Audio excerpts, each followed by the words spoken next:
Good afternoon, everybody. This is Marcia Metzger with Parents on the Level and my co-host Jack Nucky. And also we have Diane Stover online with us today. She'll be heading up the questions at the end of the webinar as well. And we always thank Diane and Protect Ohio Children for being the fantastic host and sponsors of this webinar series. So anyway, today, this is chock full, and I'm going to go through the front end of this, giving you a little bit more information about SAVVAS, the company, how they got their name, and all of that. And then I'm going to get into a few of the lessons with Jack in about the middle of the session. So hang on, here we go.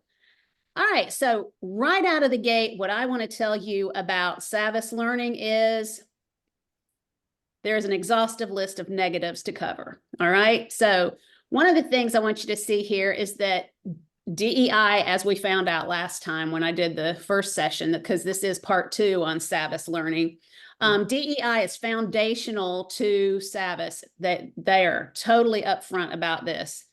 And they fully utilize CRT. Now, they call it culturally responsive teaching or relative teaching, but it's critical theory, okay? And it's critical learning. And Pearson does have a strong connection with gender spectrum. They are called the champion of that because of their full-on support. And I'm going to show you a few things about that. Data mining is done in real time with this system, and the systems are unsecured. So there is a huge issue with that. Also, assignments use wide open library resources that may be sexually or age inappropriate. And honestly, folks, there's just too much to list, okay? So anyhow, that's the other thing. And that is their portal for their libraries.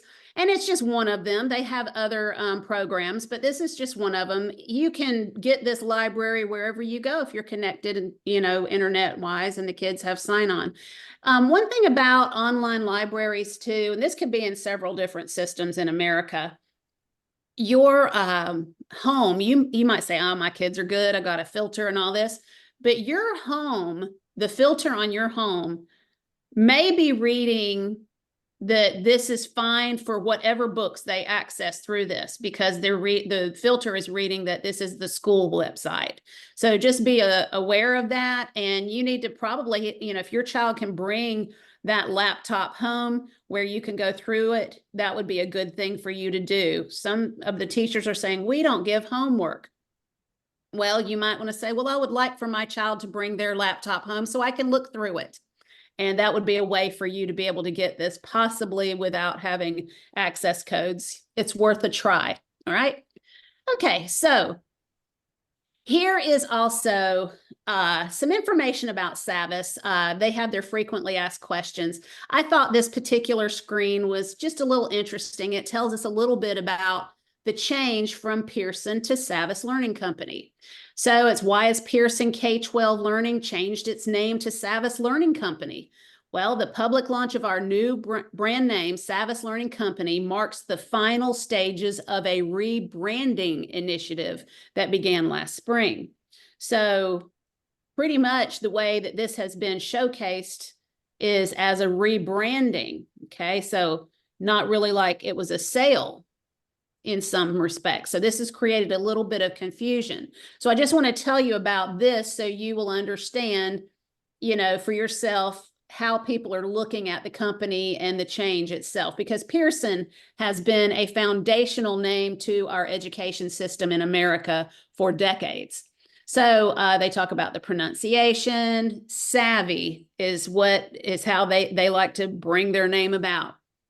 SAVVAS is lightly coined from the word savvy, and it is meant to suggest the practical know-how, comprehension, intelligence, and well-informed common sense we use when developing learning solutions that empower teachers and improve student outcomes. The creation of the name, especially as a palindrome, a word that reads the same backward as forward, also reflects who we are as a company. Aren't you impressed? We see things in different ways, and we are able to connect distinct elements to create something new. Well, they might be calling this new, but it is old. And the flavor of Marxism, cultural Marxism is now how it would be coined, is rife all throughout this information. And you'll see about that as I introduce the rest of the players behind the scenes. Especially today, our target is their ELA program called My Perspectives. So I am filing this as an indoctrination alert because of, the data collection, the intervention alerts. Honestly, parental consent should be required for any of these systems, whether it's SAVVAS, whether it's Imagine Learning, Renaissance, any of them. It should be required to have parental consent because of all the data collection. But let's just look at this. What is savvy adaptive practice? Okay, this is interesting. This practice mines student performance with every response. That means they're collecting this data real time. The second they hit enter, it's going into the cloud. So, I always tell everyone every day is a survey with social and emotional learning. And social and emotional learning is integrated in this ELA program. There's no doubt about it. And I'll show you that as well. But anyway, this provides each student with a personal learning pathway at every moment. When students struggle or have misconceptions, adaptive practice automatically identifies the need and serves up a personalized instructional task in real time. That would also be known as an intervention. And if they can't, if they're not successful in getting that child to transform into their way of thinking, just through that particular, lesson there online, that intervention could trigger something for a counselor or a teacher to bring them into one of the other in-person interventions. So that's just very interesting to me. Savvy adaptive practice. So there you go. That and they're telling you really the truth that they are savvy. So Jack, as you've looked through some of this information, you've seen pretty much a good bit of the same thing that you're like, oh, I feel where they're going with this, right? Absolutely. What I did when I was looking at the textbook, the social studies textbook, I started looking at the T's and C's, the terms and conditions, and the privacy policy. And then it came up to the Newton organization. And what was amazing to me is that they explained that they capture the student data, they provide it to third parties, and there is no monitoring of that. And it was just shocking that they just blatantly in their T's and C's say that we're going to capture this information. And if you look at articles about Newton, what they're using is AI based on the data collection to continue that indoctrination process using technology. Wow. If that isn't chilling, I mean, that is just amazing. I'm so glad that you added that information. And now here's some good news. Diane and I were talking the other day. So this next page here, you're seeing Power School. So let me talk to you for a minute about EdTech, because there's a class action lawsuit against Power School, and it's in this, you can follow this link down here. And Power School, they're also getting hit by their shareholders because they are not, I mean, they're in some deep trouble right now between all of this. And just start Googling Power School and lawsuits and start following the information, because Power School, what they are is like a grid that the school uses. It's a hub of information from personnel records for their entire school district. They will have health information there. They will have grades. They'll have assessments. They'll have psychological, mental health issues, anything disciplinary, all of these things Power School has in each of these schools. So now imagine how with this particular company, any publisher that the school purchases access to has to have a bridge where they will translate. So what you were saying a minute ago, this would be a third party, but then Power School is also taking that information and selling it to even more parties. So remember, we've talked on a few of our other webinars about interoperability. This is an extreme issue with computers all over the globe being able to have access, global access to these little dossiers that are being formed on our children and families. We also have surveillance software that's installed in these schools, in the name of surveilling for suicidal or kids that would be like triggered to shoot other kids like we had the other day. These are the kinds of things that you have to consider. These kids have got to get some just some peaceful quality education services, because this kind of stuff, when you're talking about critical theory to kids all the time and you're making these kids feel less than or compromised or whatever it is, no wonder we have a mental health crisis among our children. And when you see some of these these lessons, you'll understand what I'm talking about as well. Now, you see the word precedent that I have here too. My hope is that when they go to court in regard to this class action lawsuit, that we'll have a win and it will set precedent laws, because we can no longer afford to have unsecured lessons and wide open access for our kids to just go anywhere on the internet through our online systems in our schools. This is dangerous. It's improper. It is a violation of parental rights. I could list it on and on and on. So, Jack, is there anything else coming to your mind after you had done that with the team? I was just going through, one of the things I did very early on in my process was I took a public record request for our school district. And I said, I want to see all the vendors in our school. And I apologize for getting distracted, but the first thing I did was look at the Power School, and here it is in our vendor list in our school. Yep. Infuriating. Yes. So yeah, it is infuriating.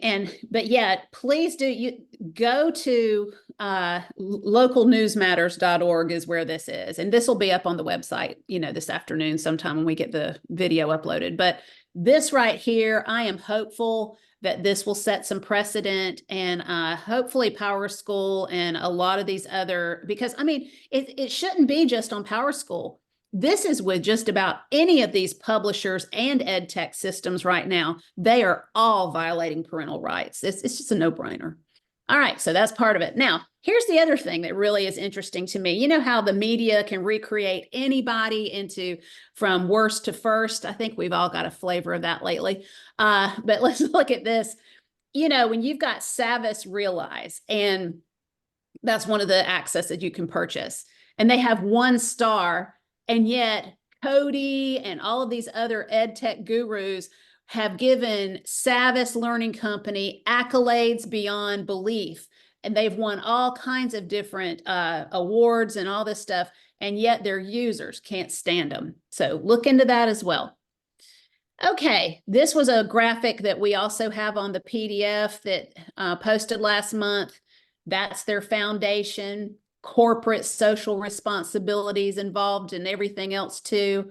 This corporate responsibility stuff, there's been a lot of backlash. You look at like Bud Light, you look at Ford and Tractor Supply and a lot of these others. We should probably have some kind of a same thing on publishers for schools. That I'm serious. I think that would be a great project for some strong arms to take out. Somebody needs to contact Robbie Starbuck on Twitter and find out how he's doing it, or get him to do it. So there's that. Now, what we're going to look at now, okay, we've looked at systems. We've looked at where their name change has come from, all of that. But pedagogy is something that we also have to look at as well. So pedagogy is basically, it's just the method, the practice of how they teach. But the thing is, pedagogy also, what you have to understand is they're taking it into a theoretical concept, and theoretical concepts, ideologies, and all of those things were something at one time we thought that would just be off limits in our public schools, because normally ideologies have to do with beliefs, and we understood that would be a violation of parental rights. Not anymore, as we know.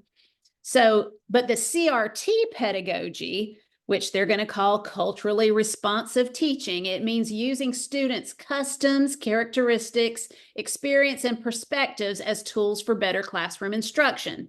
You know, it's speaking their own language through their own experiences. However, when you go into a school, they're saying, we're not teaching CRT. We don't have a CRT class. Well, that's true out of one side of your mouth.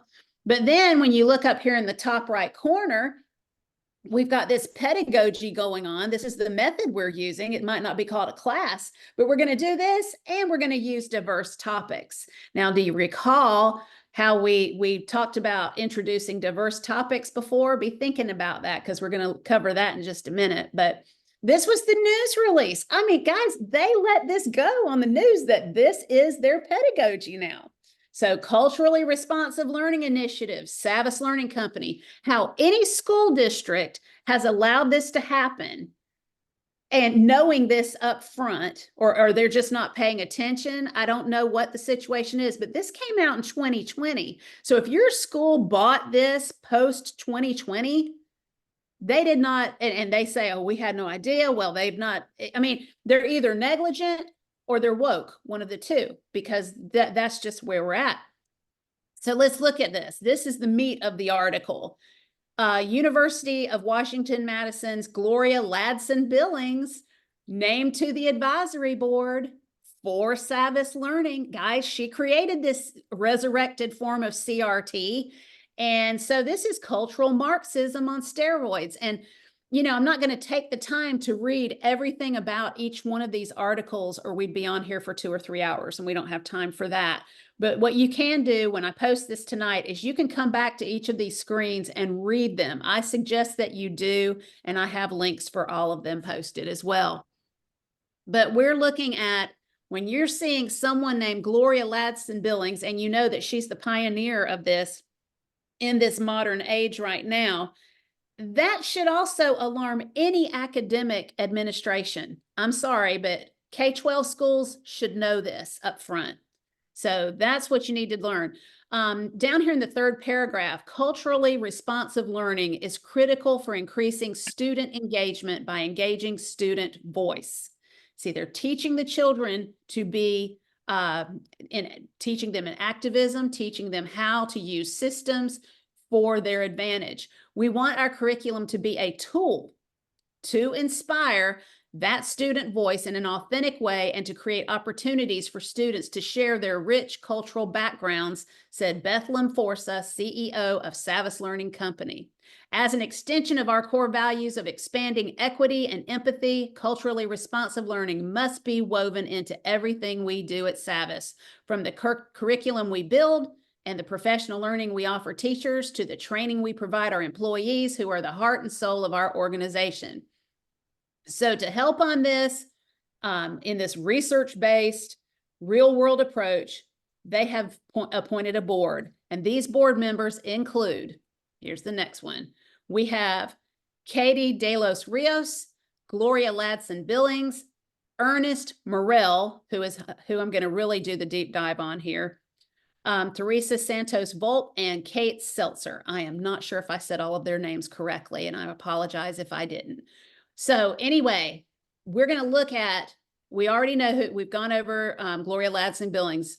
Ernest Morell, PhD, is an award-winning literacy education scholar and the author of 2 core SAVVAS programs, My View Literacy and My Perspectives, English Language Arts. So you have a cultural Marxist who has written this program, okay? All right, so let's keep going. My temptation today, by the way, is going to be, am I going to teach Marxism or expose a company? So I'm going to let you know that ahead. I'm kind of trying to struggle through that. So here is the picture of their CEO, Bethlehem Forsa, and she is 100% committed to this type of a pedagogy. So you have all of her little documents there. Also, look right here. This is her descriptor on the website. Bethlehem Forsa is the chief executive officer of SAVVAS Learning Company, a global, y'all get the word, global next generation learning company that combines the power of advanced technology with proven pedagogy to deliver immersive personalized and flexible educational solutions that connect K-12 teachers and students with real-world learning experiences. Under her leadership, they've taken a market-leading position with its innovative and award-winning product lines, highest quality curriculum, and best-in-class professional services. Folks, this right here is a huge, this says a whole lot, because we know that there is a global aspect to all of these situations. We know Castle, I proved to you in that series how they were going toward a global one world approach to education and government, and this is committed in that way as well. So here's the rest of the document that I just had for you. The SAVVAS CRL initiative will impact all facets of the organization. So that's cultural relative learning, okay? Including the design and the development of its editorial content, the recruitment and professional development of its employees. It's just going to go all the way through it. But bounce down here to this second red arrow. Annually, they are going to award 5 Black and brown students a total of $50,000 each toward tuition for a 4-year college degree. Just Black and browns. Okay, so there you go. And then simply writing a check is not enough. We want to mentor these young scholars. You know, they want, I mean, this is the thing. They want people to think that all Blacks or all Hispanics, browns, whatever you want to call it. I mean, they're calling them Black and brown students here. To think that every single one of them are marginalized. And they're not. I can show you marginalized whites too. I don't know. To me, this right here just reeks of racism. It just does. So there you go. All right. So this is, I wanted to kind of step outside of, so how is Gloria Ladson Billings influencing our children? So we have to look at how are our teachers being taught. This is Ed Week. And this is one of their articles. I have the link here. You will definitely want to jump into that and read it, because I'm going to show you right here. It says, this is how this particular woman, which is one of Gloria Ladson Billings' contemporaries and maybe one of her students as well. I would think that she is. She is an associate teaching professor at the University of Washington, Teddy Beam Conroy. She was teaching the Declaration of Independence to a class of 5th graders. And when they got to the line that said, all men are created equal, Beam Conroy asked her students, who were the men that were considered equal at that point? To illustrate the point, she asked everyone to stand up, and then she told them to sit down if they didn't identify as male, if they didn't identify as white, or if their parents rented instead of owning a home. That is culturally relevant teaching, folks. So be sure to read the article and draw your own conclusions. This is Gloria Ladson Billings, and that's more of the article. That's another article. She is featured in Ed Week quite often, it appears anyway. So that is a picture of her, and she's talking about teaching from the backgrounds of students. I don't really want to spend a ton of time on her. Here she is further going with Teddy Beam Conroy. This is their connection at the University of Washington. And some even comes from University of Wisconsin, I believe. Anyway, this particular graphic is one of the reasons I wanted to put this in here. And this was by Teddy Beam Conroy. She's like, what lies beneath the surface, if you look down here, marginalized communities are at the root structure. It says what lies beneath the surface is what the traditional educational system has ignored, the rich wealth of knowledge of those communities, their ways of thinking and being in the world, the languages they speak, and their ways with words. Okay, that, you know what, that sounds good if we're going to talk about like geography and we're going to talk about cultures in a sociological context. Okay, that's great if we want to learn about different cultures. We've all done it. But when you take the methods of either those with a different gender identity, or you take on the different information that's out there that's being propagated about how whites are not able to, like, if we've got such privilege and just all of the things that surround each one of these things and however they want to divide the country against one another. And you start plugging them into all of these different areas on this tree, you can about make it say anything you want it to. It depends on the teacher standing in front of you. But guys, these are the teachers teaching this. The teachers teaching this. You know, how they're impacting these college students and how they're coming out and how they're using these pedagogies to teach. And they're even trying to align the standards to these pedagogies as well. This is why we've got to get involved. This is why we've got to stand toe to toe and push back on these things. So read into that a little bit more. I'm sure that some of you that are far more studied than I in cultural Marxism could probably take this and put it to steroids. Are you seeing anything glaring at you, Jack? There's several things I wanted to kind of touch on that you hit. Uh-huh. One is you have to read the words carefully, because what they're doing is they're twisting the words. The CRT has turned into cultural teaching, which is ridiculous. One thing that I wanted to mention, and we'll go back to the SAVVAS textbook and the online resources that they have. Within those resources, teachers from around the country can go in and add their own custom resources that the students can then access online just by virtue of having the textbook and the online links, and it's not monitored. So if you have someone like this out of Washington putting something into your textbook in Florida or Georgia or wherever you are, it's not monitored. That's right. And the other thing you really just mentioned is what they're doing is they're taking the race-based issues of discrimination historically, and they're turning that and equating it to gender dysphoria. So that now all of these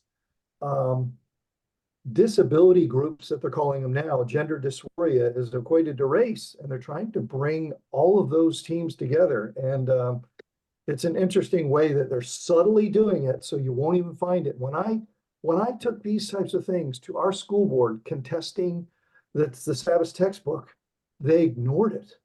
Right. They didn't believe it. I guess either that or Right. they didn't care.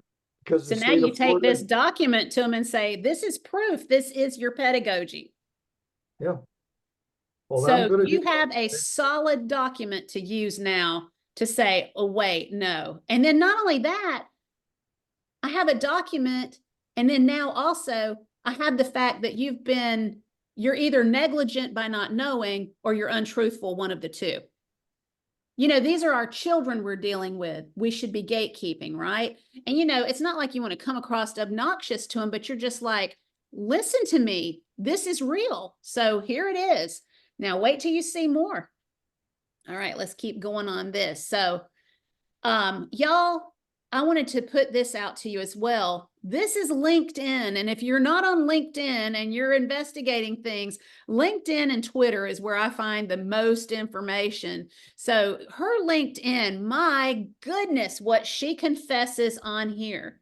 Okay, she is all up into the cultural Marxist Paulo Freire. Okay, that's how you say it. Some people say Paulo Freire, but it's Freire.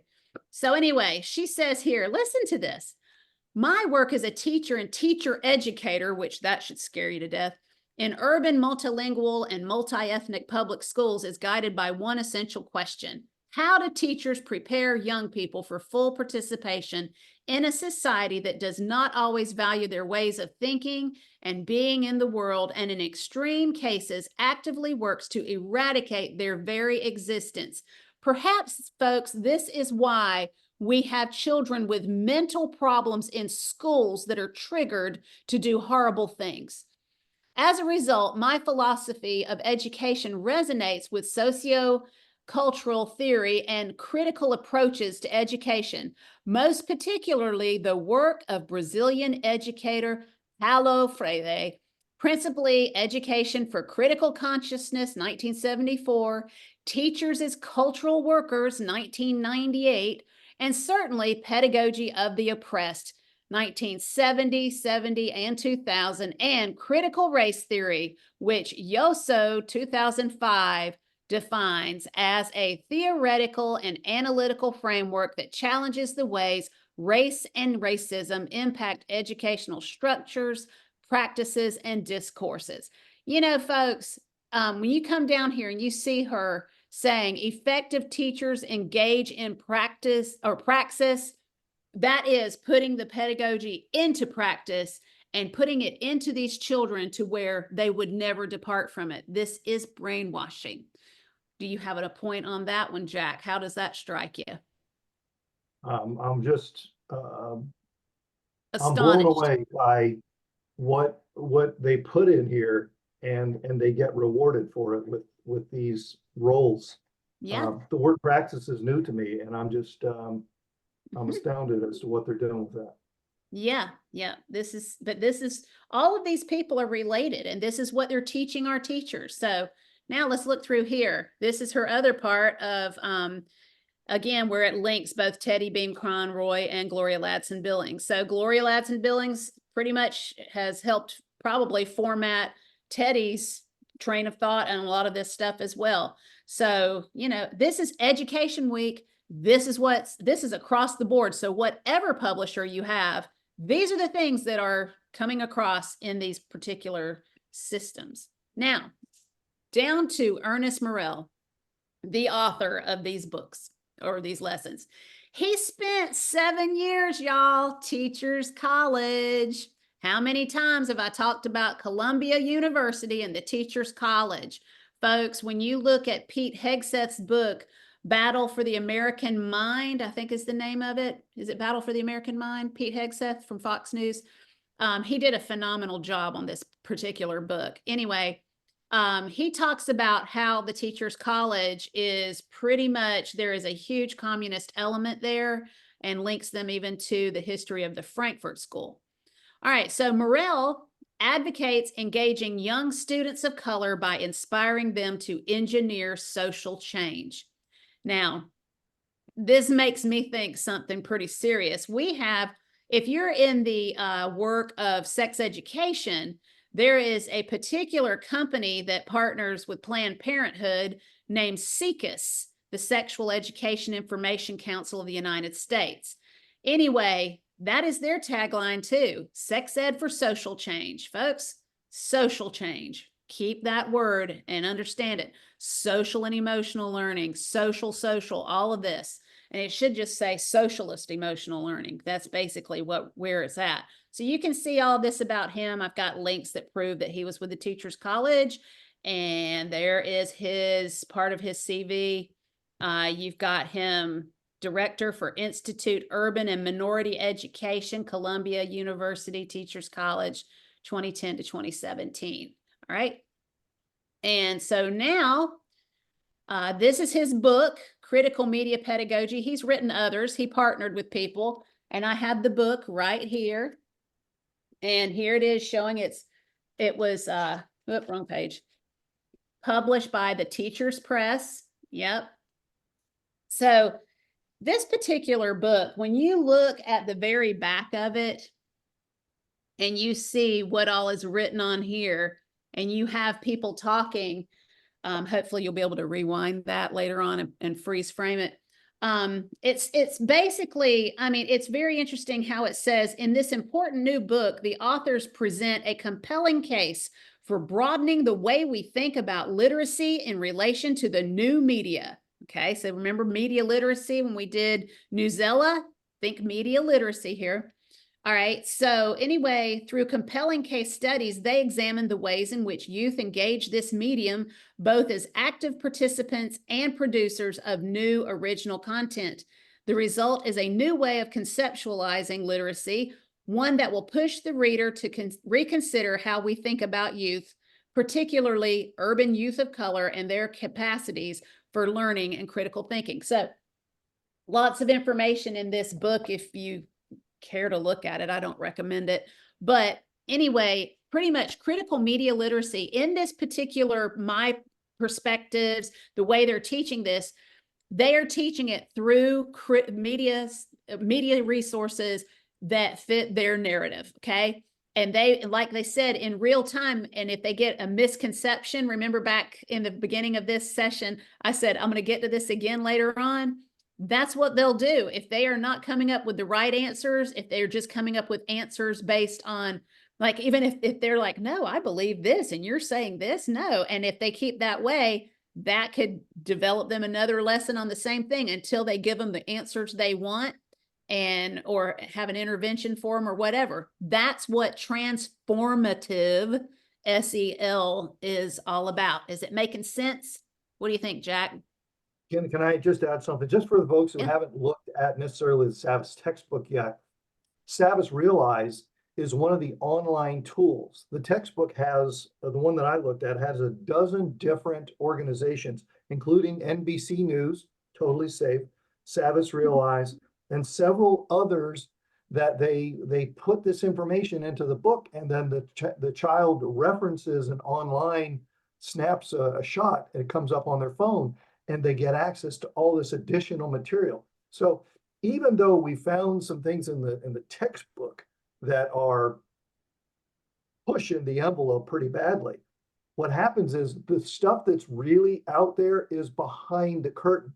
If they click in and they go look at the references that are in the textbook, that's when you go down these really dark paths. And I just want to make sure they realize that, because, you know, if you just look at the textbook and the school board reads the textbook, everything looks great. So, but they've got to get back into the T's and C's. They got to go back to these online vendors that are putting information in there and go down the bunny trail that leads. Yes. And it is typically dark, globalist, Marxist material. So here's the other part. When you do either your open record as a citizen, if you want to go in and look at this stuff, and they give you a room to sit in to look at the computer and go into this stuff, they know that you don't have time to look through all this, that you might find a few things, but they know, and who knows how they might partition it off. I don't know what they're giving you access to. I mean, we're at the mercy of just believing whatever they give us access to. What if there's an entirely different system for us to look at when we go in there? This is so unsecured. We don't know what we're getting. But then too, if they only condition you to listening, I mean, to being able to go in there, they say, well, we're not going to give you open access so you can look at this in the comfort of your own home. No, you have to come to the school, and it's normally right in the middle of a workday. And who has time for this, and who can fully develop this? It's insane what they're asking us to do with the hearts and minds of our children, just putting it out there for them. And when you have this document and you know this is how they think, this right here is the key to saying, I don't trust anything that you have in front of the curtain, much less behind what's behind the curtain. So anyway, Paulo Freire, there's a picture of him down there. Folks, if you want to get familiar with this guy, that's him. He was even exiled from, I believe it was Brazil. Yeah, Brazil. He was exiled for a time from there because his thoughts were so radical. This is the NEA. If you've never listened to the NEA or the AFT on their YouTube channels, in their summer conferences, you really need to, because this right here, while you're going to hate it, it's awful to listen to. They get in, anyway, it's just terrible. But anyway, when they're quoting Paulo Freire from the very top, you know this is a common denominator. So I've not just hit SAVVAS Learning, I've also hit Ed Week, and now I've also hit the NEA. This is everywhere in the American school system, folks. And anyway, you need to look into that. And this particular, it's this, when you go to one of these NEA conventions, this is the 22 one. When you go to one of these or you listen to one of these, you'll think you're at a convention for politics more so. And they are absolutely aligned with the liberal parties. Okay, so there you go.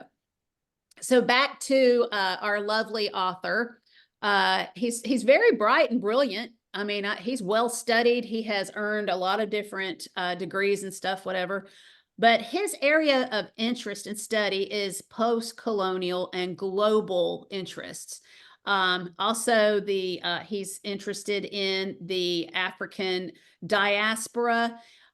What that is, when you're looking at globalism, you're looking at post-colonialism, and you're looking at the diaspora studies where people are being moved from one country to the next. And then you understand that this desire for this utopian world where everyone has the same outcomes, which is equity, and everyone is living according to they're giving according to their abilities and according to their need, all of this kind of stuff. When you hear all of these things, this is like it is a religious belief system. So that's about as far as I want to go into all of this because that would take up a lot of time.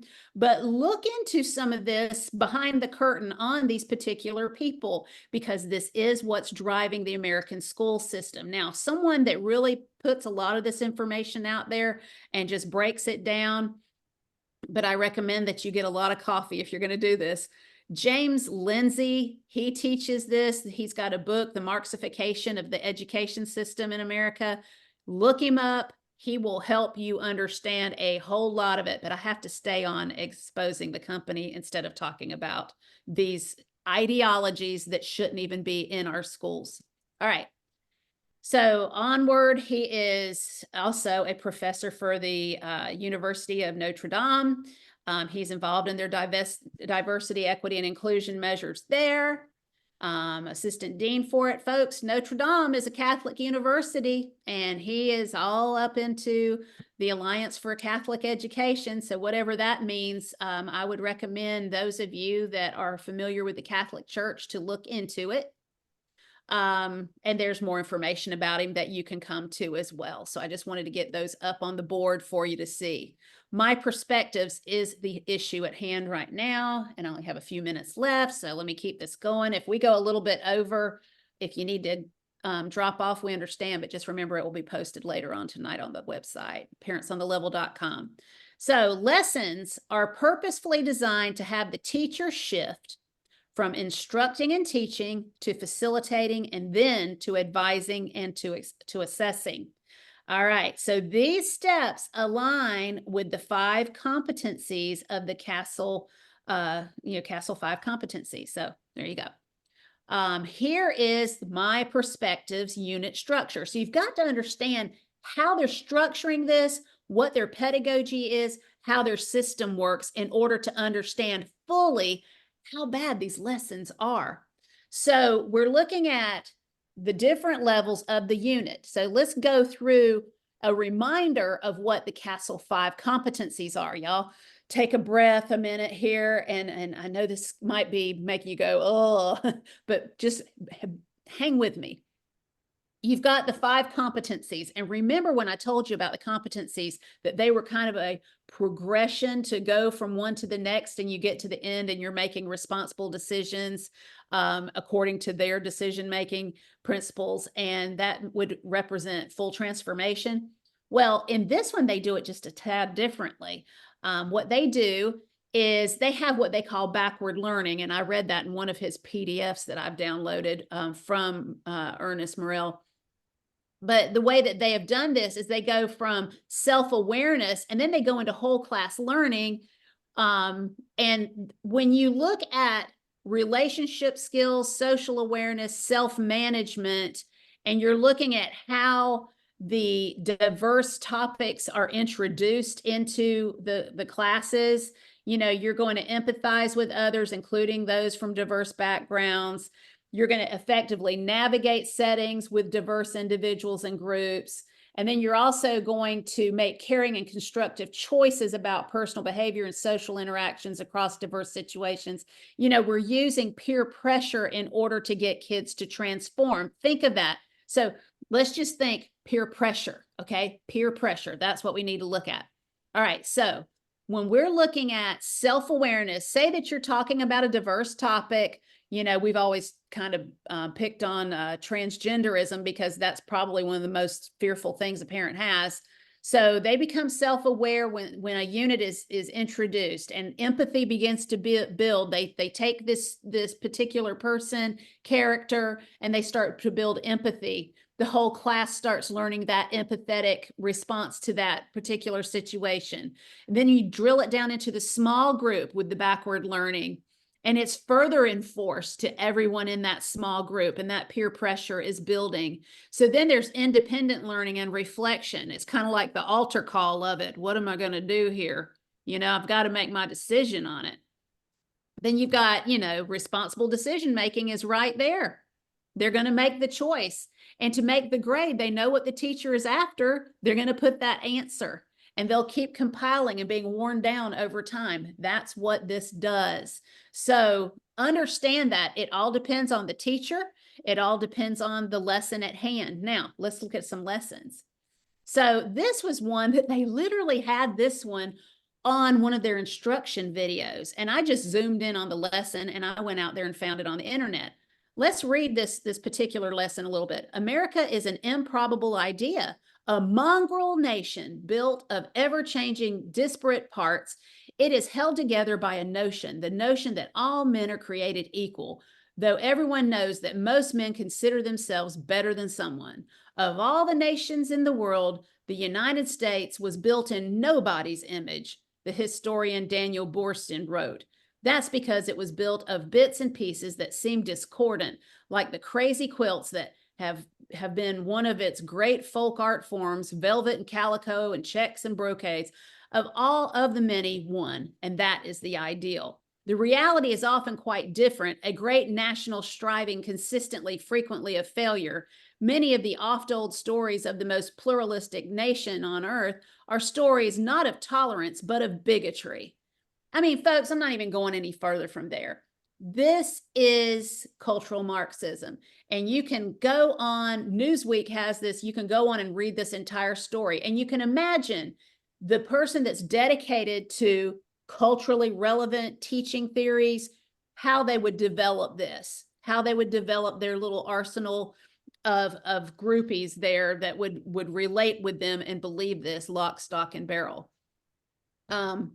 You know, the thing is, the only way a parent's going to know for sure is if they were to get a video, you know, and now we're seeing more and more kids aren't allowed to bring their phones in the schools, because how many videos have been escaping of kids exposing teachers doing this kind of teaching? We've seen several of those. You can go on YouTube and see a teacher exposed. So this is one of those things I'm like, what's up with this all of a sudden? I mean, I know kids create havoc.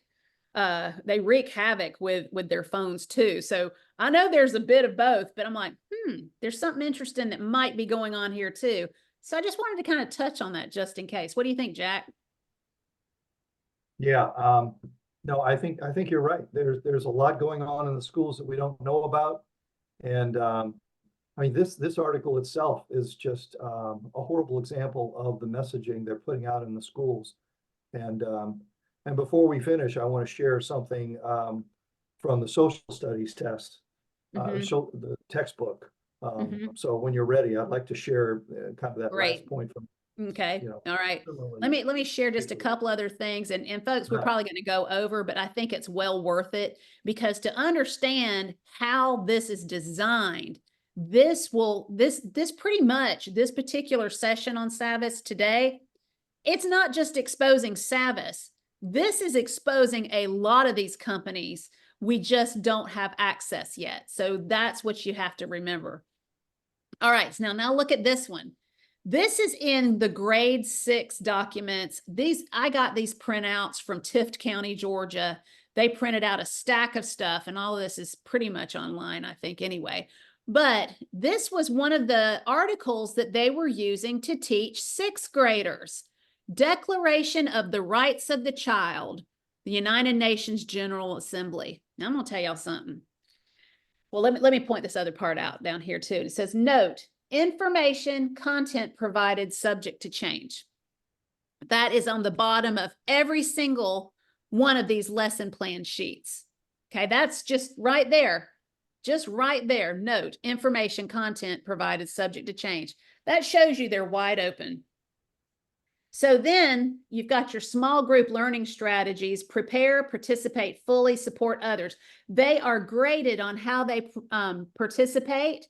They are also graded on supporting others no matter what, but then also they have to be able to clarify what they've learned to make sure that that's how they're testing them. So let's get back to Declaration of the Rights of the Child in the UN General Assembly, because the rights of the child, folks, when it comes to those of us that are aware of the comprehensive sexuality education systems, we understand a lot of what that means. Sexual rights is a lot about what that means too. So there are rights for children to be educated, to be properly taken care of.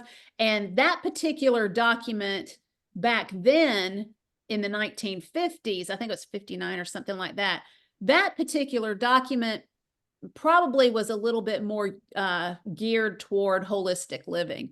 But the culturally relevant teacher could take that and make this out of it: the human rights of children and their sexual and reproductive health, because this is something that is pushed, and this is something that they will push to bring down the age of consent, if not eliminate it totally.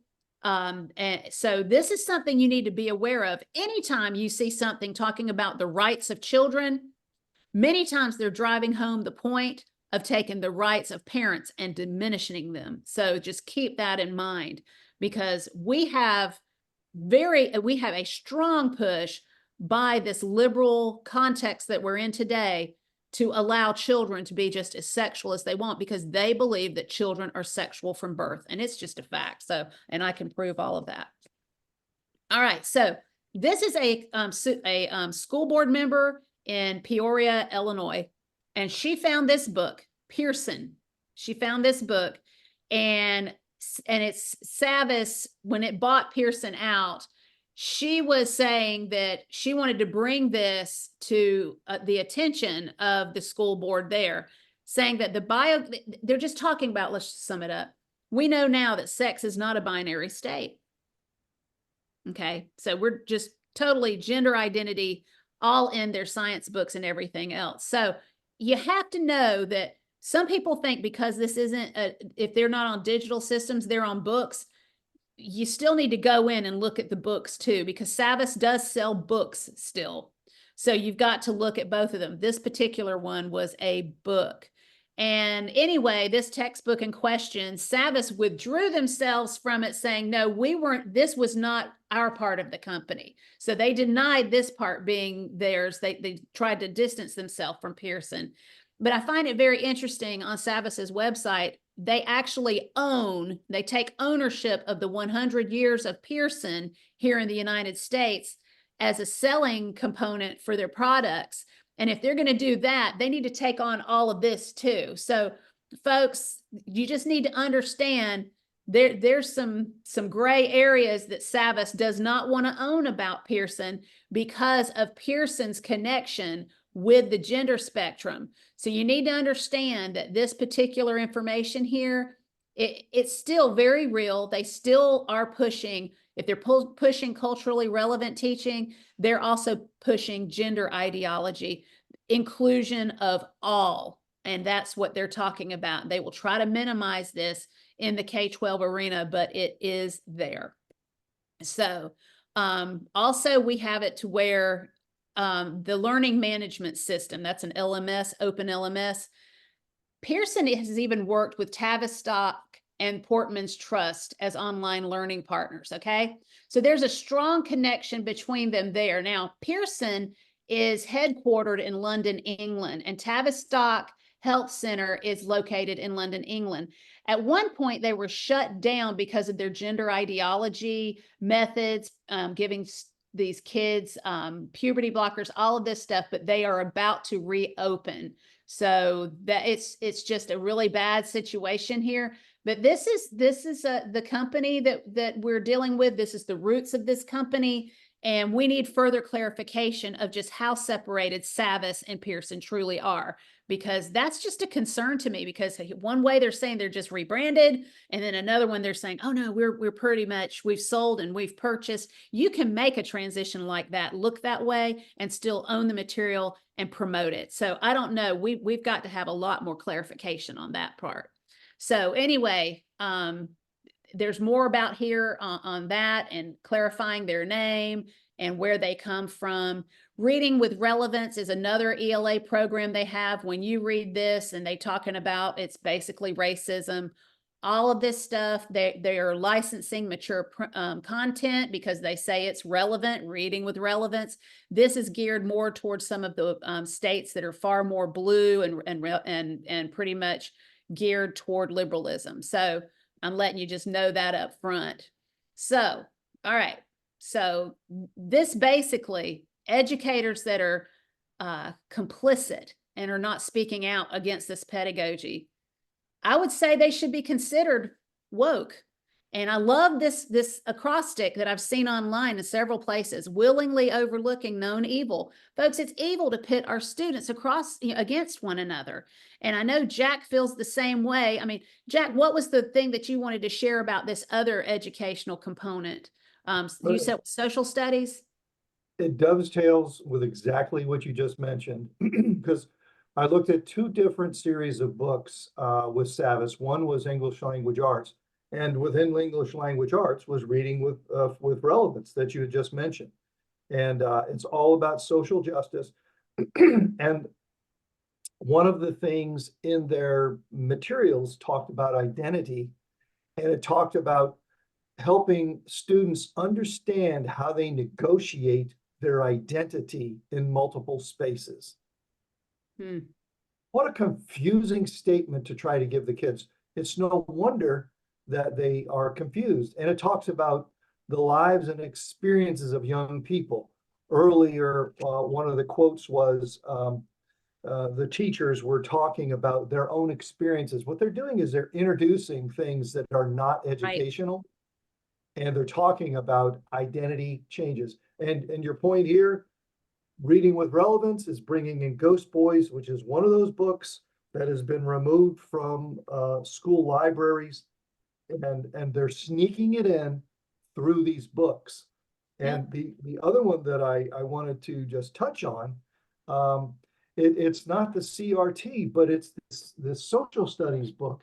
And I brought the social studies book to our school board, and I said, this really is not appropriate in our schools. It has all those different things with SAVVAS Realize.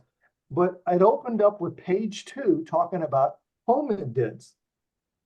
These were supposedly the people who lived 3 million years ago, named Lisa.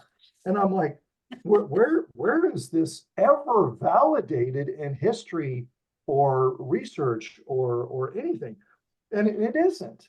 But what they're trying to do, and it became clear as I paged through, they're trying to take anything about God and twist it so that the student has no idea. So I went forward in the book to the Industrial Revolution. They had 4 major key events of the Industrial Revolution.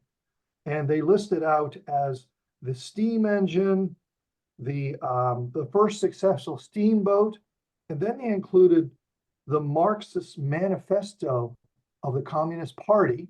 This is in the Industrial Revolution. And then it talked about Darwin's publishing The Origin of Species.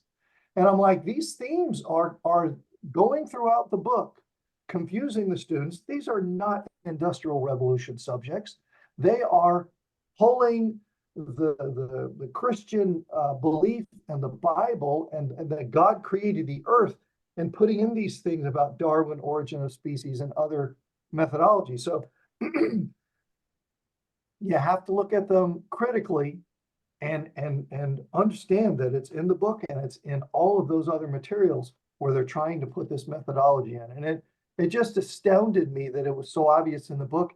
And then that our school board said, well, the state already has it approved, so we're not even going to look at it.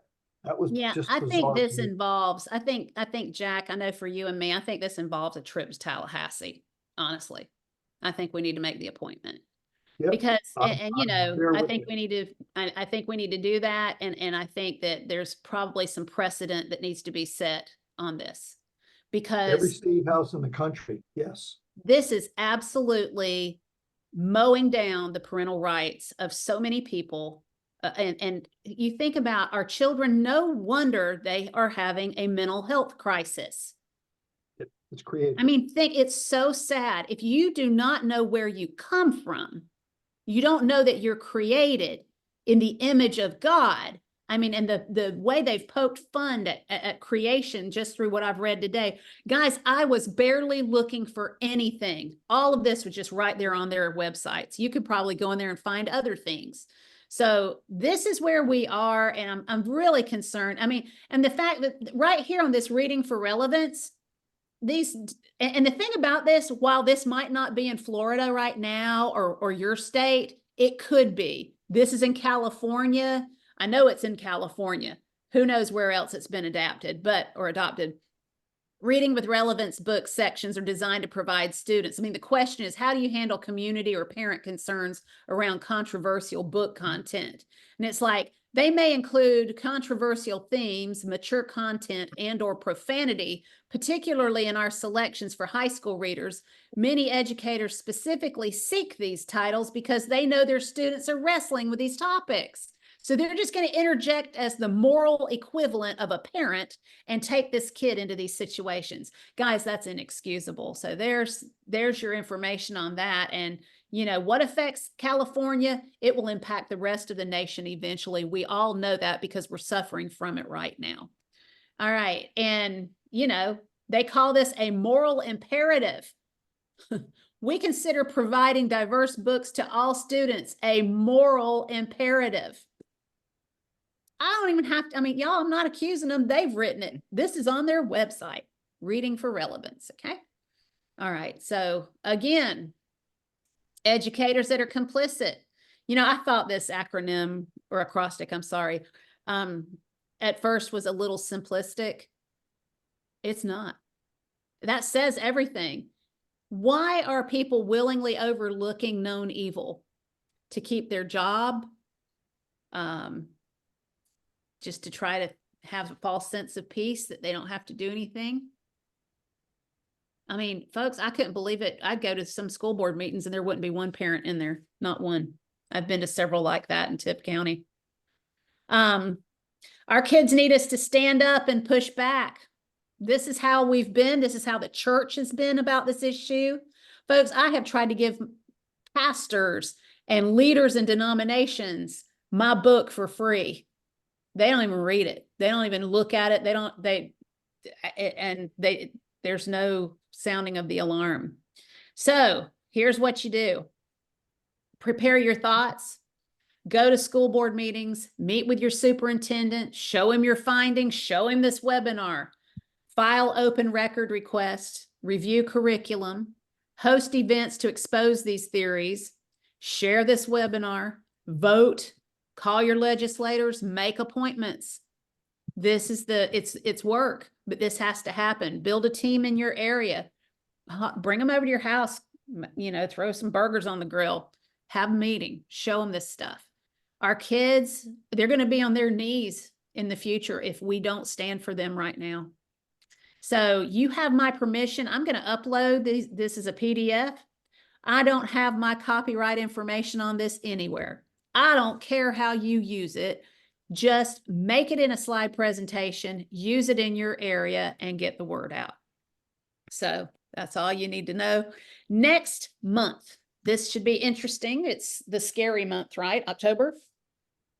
So anyway, we're going to look at ETR, which is a Planned Parenthood favorite company. It's one of the few things that was born and made it out alive of Planned Parenthood. This came out of the Santa Cruz Planned Parenthood clinic, and so years ago. So we're going to talk about this company and how they promote comprehensive sex education.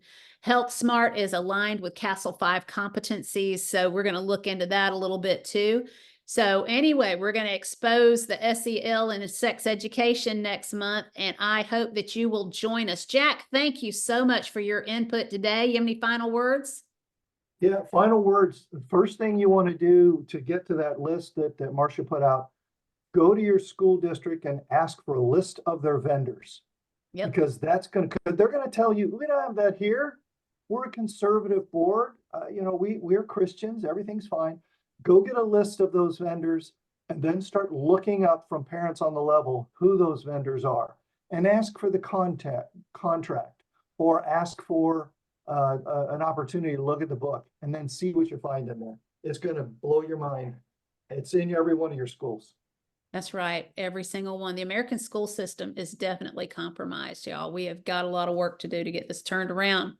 So anyway, make sure you get involved. Make sure you get involved. Any other questions or anything that you see, Diane, on the screen? Anyone asking anything? Yeah, they would like your slides. You've already answered that'll be on your Parents on the Level website.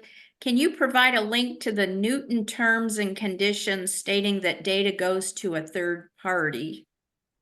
Yeah, we can get that. Jack, do you have that link?